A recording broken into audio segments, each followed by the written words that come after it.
Switch's lineup in 2017 had new game after new game after new game. It definitely helped bring Nintendo back into the market after the hard times of the Wii U, but throughout most of this year so far, the only games we have gotten on the Switch are ports and remakes. And while I do believe that it's good to have games ported or remade, I don't feel that all the games that have been ported to the Switch are necessary. So what games do I think should be ported? Well, that's what I'm here to talk about.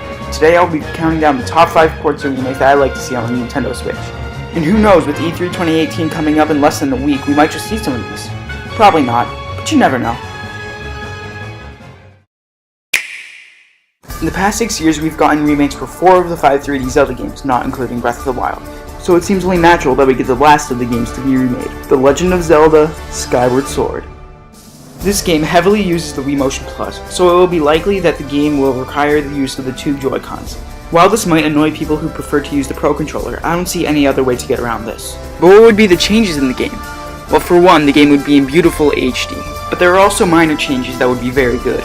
Making some of these dialogue optional, adding more to the sky so people stop complaining that it's empty, and maybe adding an extra optional dungeon similar to the Cave of Shadows from Twilight Princess HD. Since this game came out relatively recently, there isn't too many new things that need to be added, but I would still believe that it would be nice to have a remake for this game.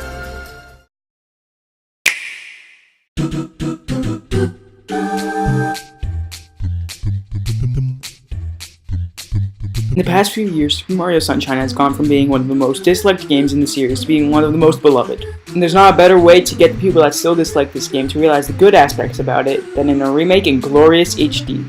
This game is already very good, so there isn't very many things that need to be changed. However, there are a few minor things that could be changed. Fixing the slipperiness of Mario so that certain levels are less difficult, not automatically kicking you out of the level for dying, having an easier way to know which blue coins you have already collected, and maybe even adding a few new levels or even a new world similar to Super Mario 64 DS. This is one of my most nostalgic games ever, and being able to bring this game anywhere would be a dream come true. I would just need to get a Switch first. Anything to get Snake back in Smash Bros.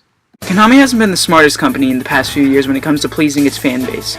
So what better way to show their support for the Nintendo Switch and the Metal Gear franchise than by putting the Metal Gear Solid Legacy Collection on the Switch. This huge collection contains 8 Metal Gear Solid games, ranging from its debut on the MSX2 and going up to Metal Gear Solid Peace Walker, originally on the PSP. And each of these games play very well and are very fun. The last Metal Gear Solid game to be on a Nintendo console was a port of Snake Eater on the 3DS back in 2012, so it would be great to get a game on the Switch.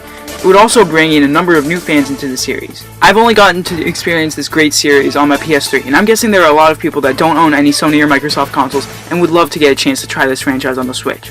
It would also show Sakurai that Konami still supports Nintendo, and we can get that handsome motherfucker back in Smash Bros.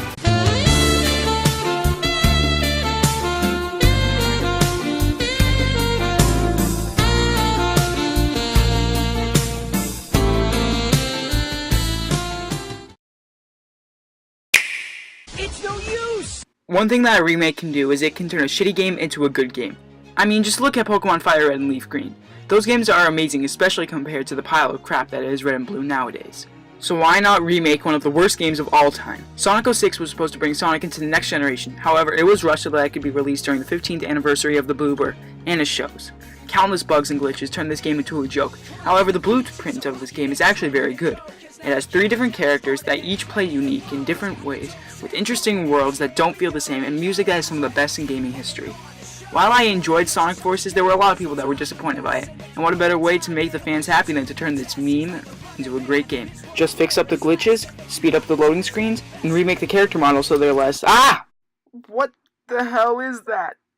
What are you doing? Get off my screen! What are you pointing at? It's no use! It's no use! With Kingdom Hearts 3 coming up soon, a lot of people have been debating whether or not Square Enix is going to bring the game to the Nintendo Switch.